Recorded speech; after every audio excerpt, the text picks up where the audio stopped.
لو مخاب بتقم مورينجا مثلا لنا انت عانت قدرات اللو تقم اللو سمعوه مو قدراتنا اللو يتقمنا اللو قد انا بعمل مورينجا تسمعني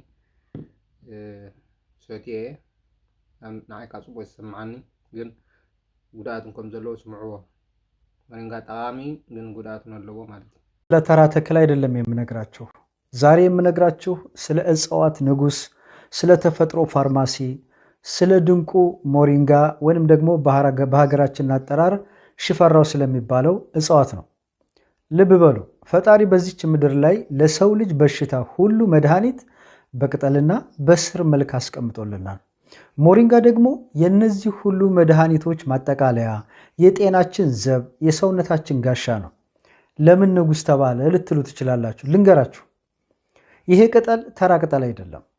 ከብርቱካን እጥፍ የሚበልጥ ቫይታሚን ሲ በውስጡ የያዘ፣ ከወተት በእጥፍ የሚበልጥ ካልሲየምን የያዘ፣ ከካሮት በጣም ብዙ የሚበልጥ ቫይታሚን ኤን የያዘ፣ ከሙዝ እጥፍ በላይ ፖታሺየምን የያዘ። ታዲያ ይሄ እንግዲህ ንጉስ ያልተባለ ማን ንጉስ ይባላል? ሞሪንጋ የማይነካው በሽታ የለም ሲባል በምክንያት ነው። የደም ግፊት ላስቸገራችሁ ሞሪንጋ የደም ስሮችን ያዝናና ግፊትን ያረጋጋል። በስኳር በሽታ ለምትሰቃዩ ይህ ድንቅ ተክል በደማችሁ ውስጥ ያለውን ስኳር የማመጣጠን ኃይል አለው። መገጣጠሚያችሁ ለሚቆረጠማችሁ፣ ቁርጥማት ለሚያሰቃያችሁ ሞሪንጋ እብጠትን የሚከላከል አንቲ ኢንፍላማቶሪ ታላቅ መሳሪያ ነው። አላበቃም። አይናችን ለሚፈዝ፣ ጉልበታችን ለቀነሰ፣ በሽታ የመከላከል አቅማችን ለደከመ ሁሉ ሞሪንጋ የብርታት ምንጭ ነው። በሰውነታችን ውስጥ ያሉ መርዛማ ነገሮችን ጠራርጎ በማውጣት ሰውነታችንን ዲቶክስ በማድረግ እንደ አዲስ ያደርጋል።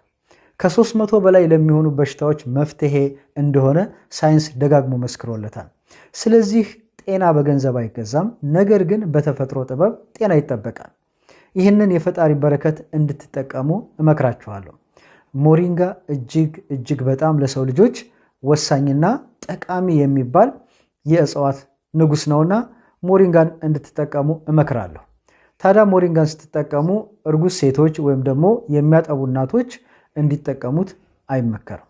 ከዛ ውጭ ያለው ግን ሁላችሁም ልትጠቀሙት ትችላላችሁ። አበቃው። መልካም ጊዜ